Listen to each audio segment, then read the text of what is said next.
자, 이번 시간에는 지난 시간에 이어서 당좌자산 중에서 이제 매출 채권을 설명해 드리려고 그래요.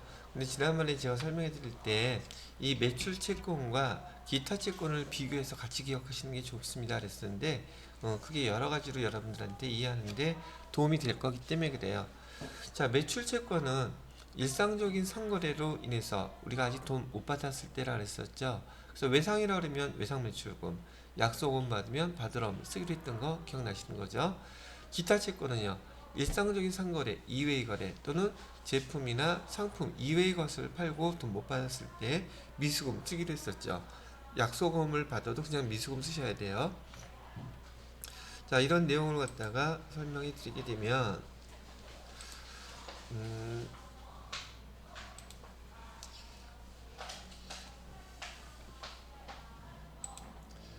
매출 채권은 일상적인 상거래 회계 담당자한테 일상적인 상거래라고 얘기하는 것은 상품이나 제품을 파는 걸 얘기를 한다는 얘기고요. 그 다음에 기타 채권이라고 하는 것은 일상적인 상거래 이외의 거래 또는 여기 상품이나 제품 이외의 거래를 갖다가 말하는 것이라고 얘기해 드리는 거고요.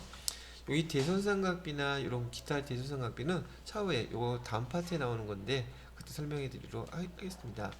자, 한번 볼까요? 우리가 기록해 연습했던 것처럼 상품을 팔았어요.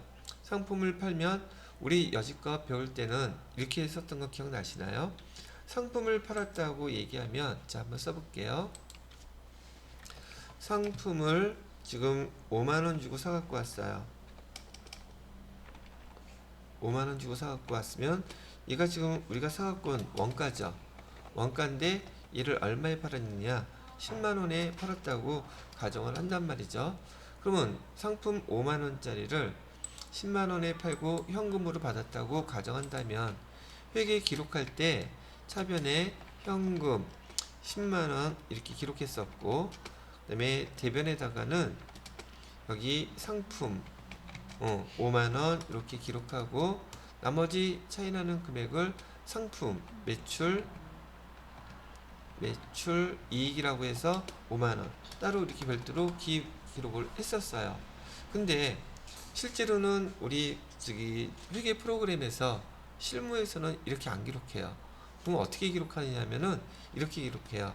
차변에 현금 10만원 이렇게 기록하고요.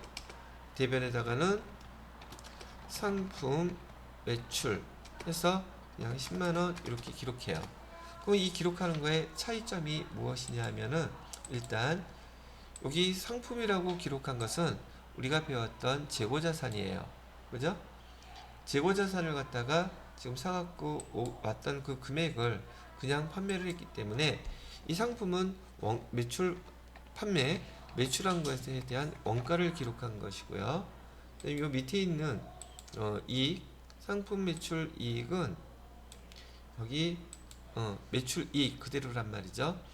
그러다 보니까 우리가 배웠던 그 계정 내용 중에서 손익계산서의 구분 제가 꼭 기억하셔야 됩니다. 얘기했던 게 바로 이거였었어요.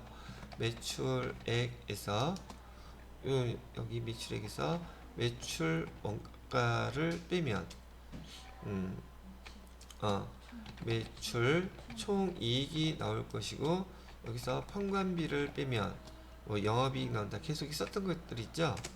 영업이익 이렇게 계산이 되는데 여기 지금 첫 번째 회계처리 방법은요. 원가하고 이익을 별도로 구분해서 기록하는 방법이에요. 여기 원가와 그다음에 여기 상품 매출 이익이라고 되어 있죠. 여기서 따지면은 이하고 얘를 따로 이렇게 회계 처리할 때 나누어서 기록하는 방법이란 뜻이에요. 그런데 요 밑에 두 번째 방법에 따르면 얘는 지금 현금 들어온 거하고 상품 매출이라고 이제 써놨잖아요. 이 중에서 이 상품 매출의 의미는 여기 매출액이란 뜻이에요. 매출액은 어디에 들어가는 거? 여기에 들어가는 거예요. 즉 위에서의 회계 처리는 상품이라는 재고자산 있죠. 재고자산과 이익을 따로따로 나누어서 표시한 거에 반해서 밑에 상품 매출이라고 쓴 거는 매출액만 쓴 거기 때문에 여기 상품 매출 안에는 우리가 매출 원가하고 그다음에 우리의 이익이 다 합쳐진 금액을 기록을 하더란 말이죠.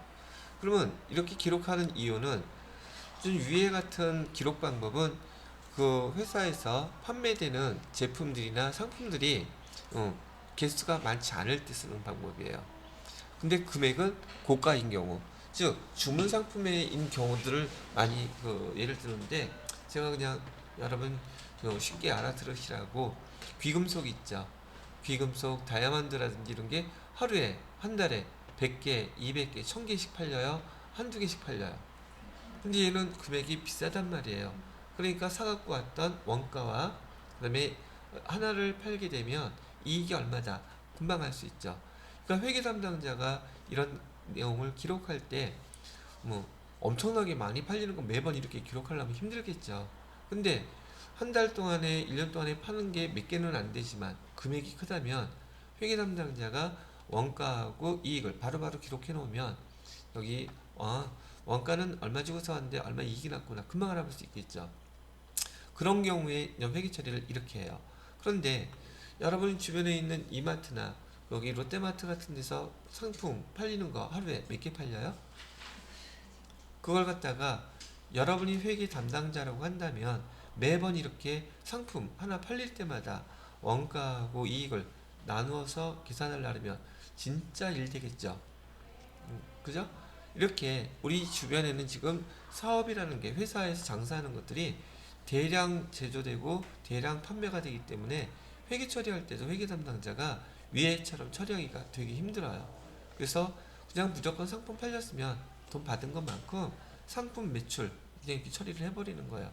그렇게 계산을 하다 보니까 지금 결산할 때 지금 여기 판매된 금액은 금방 알겠지만 원가가 얼마인지, 그래서 이익이 얼마가 났는지 알 수가 있어요, 없어요? 없죠. 그래서 연말에 결산할 때 1년에 최소한 한 번은 이 상품 매출 금액에서 원가는 얼마인지 이익은 얼마인지 반드시 한 번은 계산을 해줘야지 돼요. 이 계산하는 방법은 제가 이제 재고자산 나갈 때 설명을 해 드릴 거긴 한데, 지금 제가 여러분들한테 강조하고 싶은 것, 앞으로 기록할 때 상품을 팔았다고 하면 이 위에서처럼 이렇게 상품이나 상품 매출이 나누어서 기록하지 않습니다. 회계 프로그램도 상품 팔았다 그러면 그냥 상품 매출이라고 쓰는 거예요. 그럼 여기에 매출액이라고 되어 있죠. 앞에 뭐가 생략되어 있는 거예요? 앞에 생략되어 있는 말은 상품 매출, 제품을 팔았다면 제품 매출, 그게 지금 생략돼서 매출액만 써놓은 거예요. 왜? 우리는 전 회계 1급에서는 제품을 다룬단 말이죠. 그래서 제품 매출액 이렇게 쓰는 거예요. 근데 지금 여기 이론이니까 그냥 흔하게 접할 수 있는 상품으로 제가 표시를 해 드린 거란 얘기죠. 아시겠죠? 앞으로 상품 팔았다 그러면 뭐라고 쓴다? 상품 매출이라고 쓰는 거예요. 이 상품 매출은 손익계산서 계정이에요. 여기 첫 번째 거 매출액 얘를 뜻하는 거예요. 이해되셨죠? 오케이. 자, 그러면 이해가 됐으면, 그래서 이렇게 이것도 용어이긴 한데 이건 보통 이론을 공부하시는 분들한테는 시험 문제에서 잘 나오는데, 여러분은 실무자를 갖다가 전문가가 되기 위한 거기 때문에 이론 문제로 이거 나오지는 않아요. 이렇게 이익하고 원가를 같이 기록하는 방법을 우리는 얘를 분기법이라고 불러요. 그 다음에 상품 매출처럼 원가하고 이익을 한꺼번에 기록하는 방법을 총기법이라고 부릅니다. 기록하는 방법을 뜻해요. 근데 더 이상 우린 분기법 사용한다 안 한다? 더 이상 이거 아니고 뭘 사용한다? 총기법으로 사용하는 겁니다. 되셨죠? 왜 이렇게 사용하는 것도 이제 이유 설명해 드렸어요. 자, 그렇다면 여기 화면에서 제가 왜 분기를 상품을 팔았다고 했는데 얘 외상 그랬으면 차변에는 외상 매출금 쓰면 되죠. 대변에는 뭐라고 써놨어요? 그래서 상품 매출이라고 써놓은 거예요. 됐죠? 자, 그러면 외상 매출금 시간이 되면 회수해야 되죠. 그러면 외상 매출금을 보통예금으로 이체 받았어요. 그러면 차변에 보통예금 될 것이고, 외상 매출금 인정 받았으니까 얘를 감소 이렇게 시켜줘야 되겠죠. 그죠? 이거 외상거래예요. 자, 이번에는 상품을 매출했는데 외상은 외상 성격이긴 하지만 대신 약속음을 받았어요. 그럼 차변에 뭐라고 기록해요? 약속음을 받았으니까 받으럼 이렇게 기록해 줘야 되겠죠. 자, 이것까지는 회계 원리에서 연습했던 거 기억나시죠? 자, 이전 회계 1급에서는 이렇게 외상매출금을 회수하는 건 별 문제가 될 게 없는데, 약속음은 이 약속음 받으러옴이라고 기록해놨던 이 약속음은요, 회사에서 필요에 따라서 이 받으러옴을 사용하는 방법이 5가지가 있어요. 어떻게 사용하나 보세요. 자, 이거는 첫 번째 거는 상품을 우리 팔은 다음에 약속음을 받았는데요. 지금 이 5가지 설명해 드릴 방법은 받으러옴을 갖고 있다가 사용하는 방법이에요. 그러면 대변으로 받으러옴이 다 없어지는 거겠죠. 그죠? 뭐 어떻게 사용하나 볼게요. 첫 번째, 만기, 추심이라는 용어가 나와 있는데 이게 무슨 말이냐면, 약속음은 일정한 날짜가 되면 돈 주기로 약속한 거잖아요. 그래서 만기가 됐어요. 만기가 됐으면 여러분들은 그 어음을 가지고 주거래은행, 우리 회사에 당좌예금이 개설되어 있는 주거래은행으로 가서 그 어음을 주는 거예요. 누구한테? 은행 직원한테. 그리고 뭐라고 얘기해야 돼요? 지금 얘 어음 만기가 돼서 우리 돈을 받아야 되는데 돈 좀 받아주세요. 그래야 될 거 아니에요. 만기가 됐다고 이 어음을 들고서는 우리가 그 어음을 발행한 회사로 찾아가는 게 아니에요. 은행으로 가서, 그러면 그 은행에서는 이 어음을 발행한 회사의 그 당좌예금이 개설되어 있는 은행에다가 은행끼리 서로 연락해서 당좌예금에서 빼가지고 우리가 지정해 놓은 통장, 그게 보통예금이 됐던 당좌예금이 됐던 돈을 이체해서 넣어주겠죠. 아, 근데 이 말 되게 길잖아. 다시 전문가답게 우리 회계 용어로 설명할게요. 얘를 갖다가 어음이 만기가 되면 추심 위임 배서합니다. 끝이에요. 되게 간단하죠. 말은 되게 길게 했는데 우린 그런 얘기 이렇게 구구절절히 설명을 안 한단 말이에요. 그걸 뭐라고 부른다? 첫 번째, 여기 용어 추 그리고 심 위임 배서 한다고 얘기를 해요. 그건 거래은행에 당좌예금에서 돈을 인출 대신 해달라고 은행한테 부탁하는 거죠. 그죠? 그거 갖다가 추심이라고 부르고요. 그 다음에 위임배서는 무슨 뜻이냐면, 여러분들이 자기합수표를 보게 되면 사용할 때 여기 자기합수표가 있어요. 자기합수표, 얘를 사용할 때 여러분들이 그 거래처에서 또는 그 매장에서 수표장 딸랑 받나요? 아니면 민증 까라고 하나요? 그죠? 그리고 이 수표 뒷면에다가 뭐 기록해 달라고 그러죠. 수표 뒷면에다가 여러분의 개인정보를 기록해 줘야지 돼요. 대부분 주민등록 번호라든지, 그 다음에 이름, 또 연락처, 이걸 기록하게 돼 있죠. 이렇게 기록하는 거, 이를 갖다 뭐라고 부르냐면 우리 이서라는 용어로 써요. 이서라는 말은 이면지 아시죠? 이면지는 무슨 뜻이에요? 앞, 뒷장이라는 뜻이죠. 그 이자가 한자어로 뒷면이라는 뜻이에요. 뒷면에다가 기록하라는 뜻이에요. 이서는 뭐다? 뒷면에다가 기록하세요, 이런 뜻이에요. 그래서 여러분들 이렇게 자기합수표 사용할 때 이렇게 이서를 하듯이, 지금 여기 약속 어음도 이렇게 내가 갖고 있다가 다른 사람한테 줄 때 그 뒷면에다가 똑같이 그 회사의 정보를 기록해 줘야 돼요. 근데 그 회사의 정보는 뭐뭐가 있느냐 하면, 우선 상호, 그 다음에 대표자, 그 다음에 전화번호도 있고, 또 뭐도 있어요? 주소도 있겠죠? 그 다음에 가로 해놓고 인 이렇게 써져 있어요. 이걸 뭐라고 부르냐면 기명날인이라고 불러요. 기명날인. 기자는 기록하라는 뜻이고요. 뭘 기록하느냐? 이름을 기록하고, 날짜 기록하고, 도장 찍으라는 얘기예요. 그러면 넘겨줄 때 이 회사의 정보가 다 기록이 되겠죠. 그렇게 하다 보니까 이 거래가 되게 많은데, 이거 갖다 줄 때마다 매번 그거 갖다가 이렇게 기록하려니까 짜증나. 그래갖고 여기다가 뭐라고 기록했냐면 우수 회사라고 이렇게 해놓고 주식회사 써놓고요.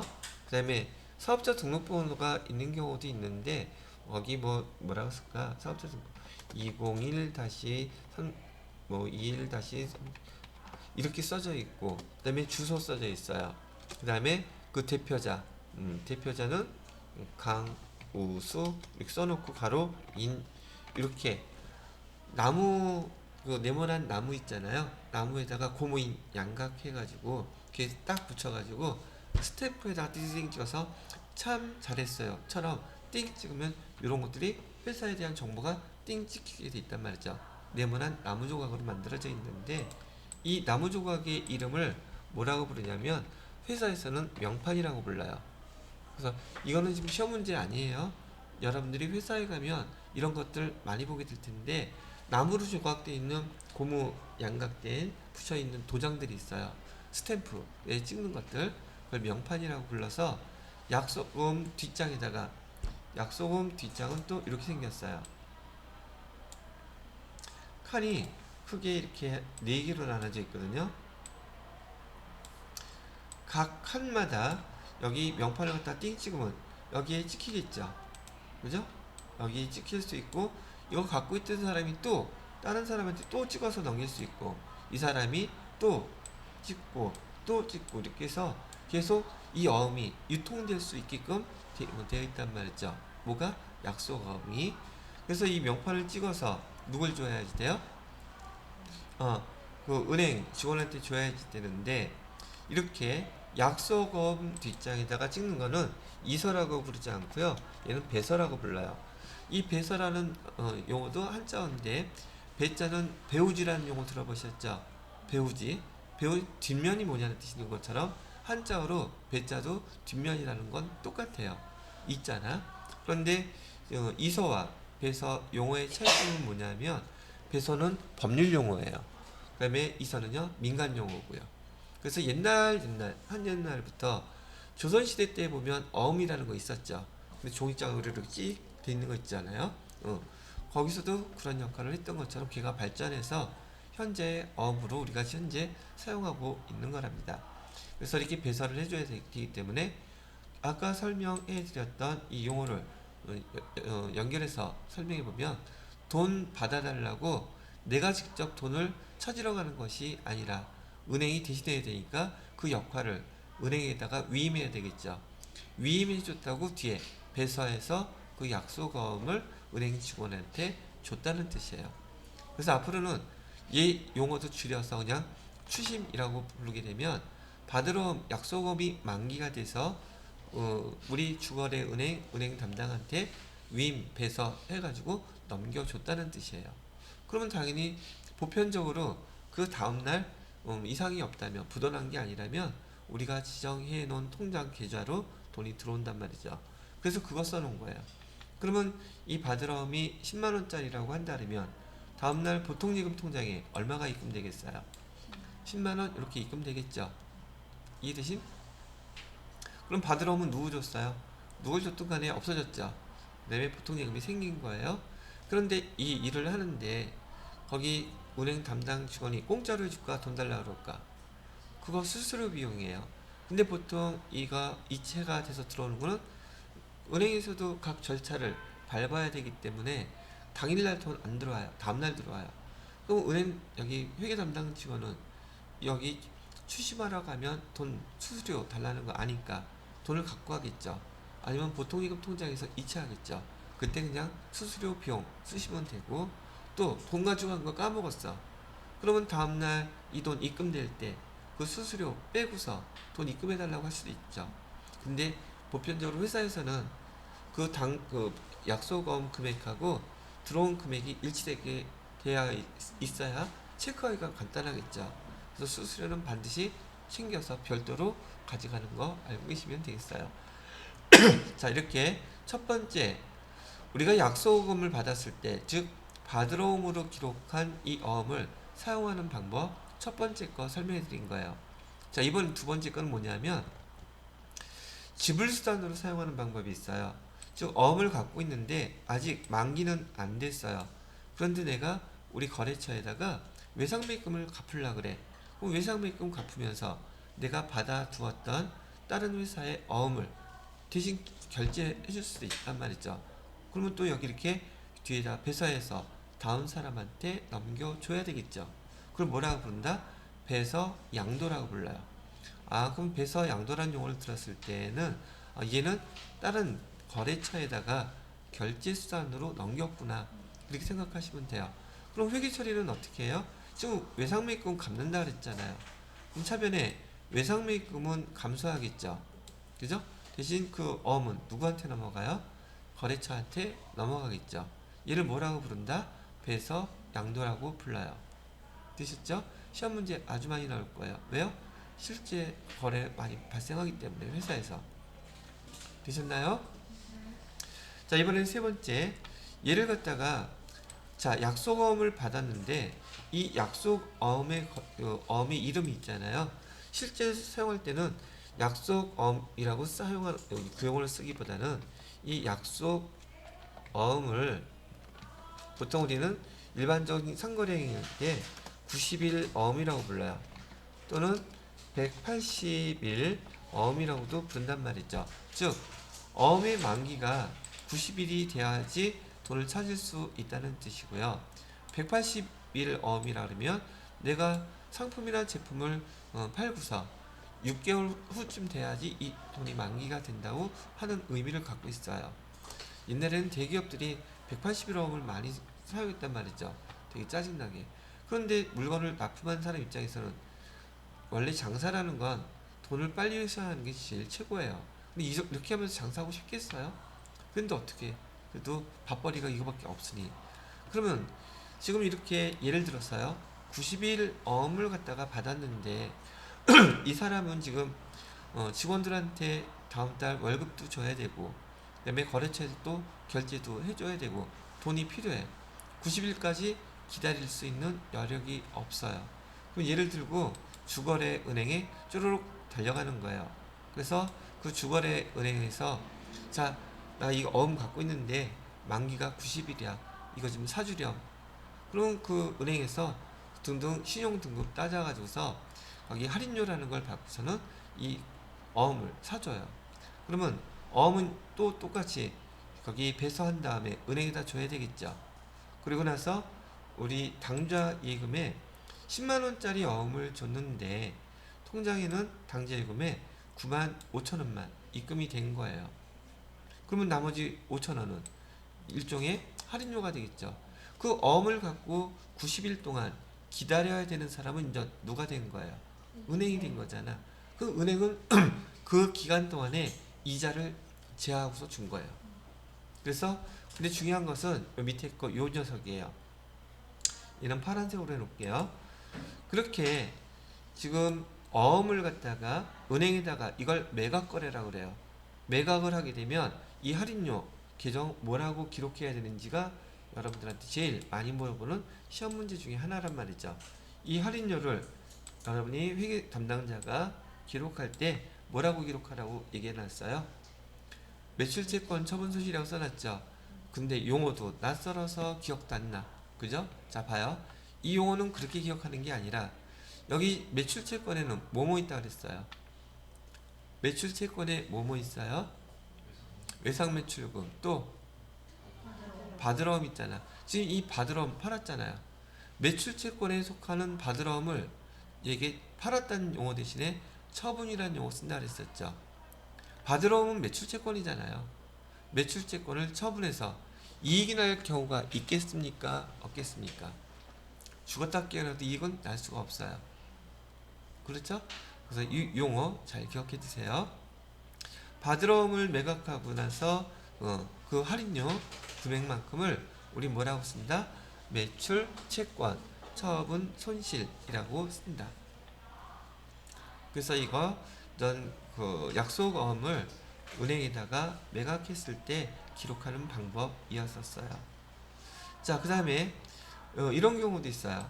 아까 지난번에 우리 얘기할 때 얘기했던 것처럼 바드러움, 즉 약속을 갖고 있었는데 만기가 돼서 갔더니 지급 거절당했어. 그럼 뭐 된 거야 이거? 부도난 거죠. 부도나게 되면 여기 부도났을 때 받으러 오면 없어지는 거죠. 돈을 못 받은 상태가 됐으니까. 그리고 차변에다가는 뭐라고 기록해야 하냐면 얘 부도났으니까 부도 어음과 수표라고 씁니다. 부도는 어음도 부도가 나갈 수도 있고 수표도 부도가 나갈 수 있죠. 그래서 얘는 같이 쓰는 용어예요. 그래서 부도 어음과 수표라고 기록을 하는 겁니다.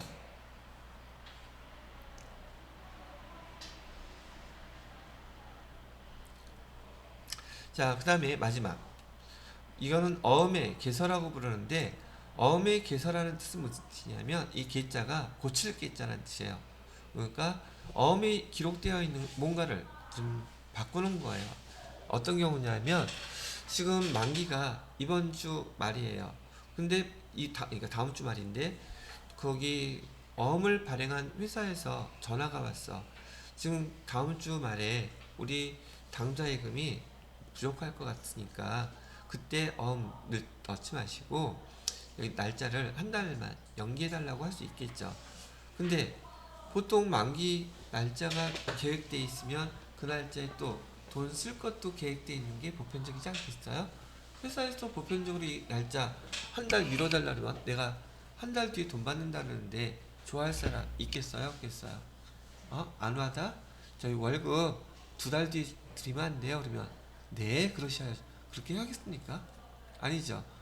마찬가지로 이 결제날 돈이 이렇게 된다면 별도로 대신 이자는 먼저 드릴게요. 좀 더 드릴게요. 한 달만 이렇게 해주세요. 그렇게 해야지 정상이겠죠.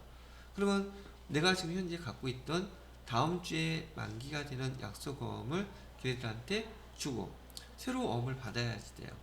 그러면 그 어음에는 뭐가 바뀌어 있겠어요? 날짜가 바뀌어 있겠죠. 주로 날짜가 많아요. 금액은 잘 안 바꿔요. 그렇다면 뭐 금액도 바꾸지 말란 법은 없어요.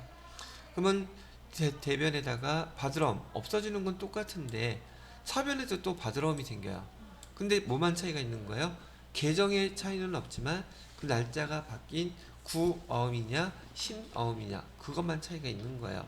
시험 문제에선 거의 나오지 않지만 여기 실무에서는 이런 경우 발생 종종 합니다.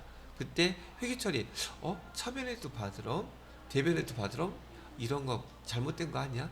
아니에요. 이런 경우는 여기에 해당되는 거예요.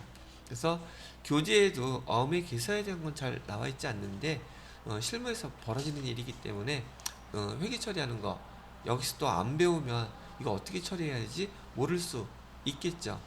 그래서 제가 써놓은 거랍니다. 그러면 여기 지금 설명해 드렸던 것은 여러분들한테 여기 매출 채권 즉 외상 매출금과 그다음에 약속 어음에 대한 거래 어떤 식으로 벌어지는지 요 내용들을 제가 설명을 다 해드린 거예요. 교재에 보시게 되면 37페이지에 매출 채권이라고 되어 있고요. 기억에 외상 매출금 있죠. 필수 예제는 꼭 읽어보시고 지금 제가 설명해 드렸던 거 잘 표시해 놓고 복습하셔야지 돼요. 그 다음에 다음 페이지에 보시게 되면 바드럼이라고 되어 있죠. 그 다음에 6번에 바드럼의 회계 처리라고 해서 제품을 매출하고 어음받으면 여기도 보면 다 제품 매출로 써 있죠. 그죠? 분기법으로 써 있지 않아요. 다 총기법으로 기록되어 있어요. 앞으로는 지금 이 시간 이후로 배웠으니까 상품, 제품 팔았다 하면 상품 매출, 제품 매출로 쓰셔야지 됩니다. 자, 그 다음에 어음의 배서에 대해서 거기 어음 배서 니은에는 어음 할인 이렇게 나와 있죠. 그 해당되는 거 개정 읽어보시면서 그 다음에 회계 처리된 거 보시고 복습 지금부터 하시면 돼요. 그리고 39페이지에 보시게 되면 채권의 대손이라고 되어 있는데 이 채권의 대손의 의미는 우리가 지금 돈 못 받게 되는 상황을 설명해 놓은 거예요. 근데 이 내용이 아주 많이 중요한지라 지금 마지막 시간에는 설명하지 않고 얘는 월요일날 제가 설명을 해드리도록 하겠습니다. 그리고 오늘 수업은 여기까지만 진도를 나가고 나머지 것들은 부지런히 복습하시고요.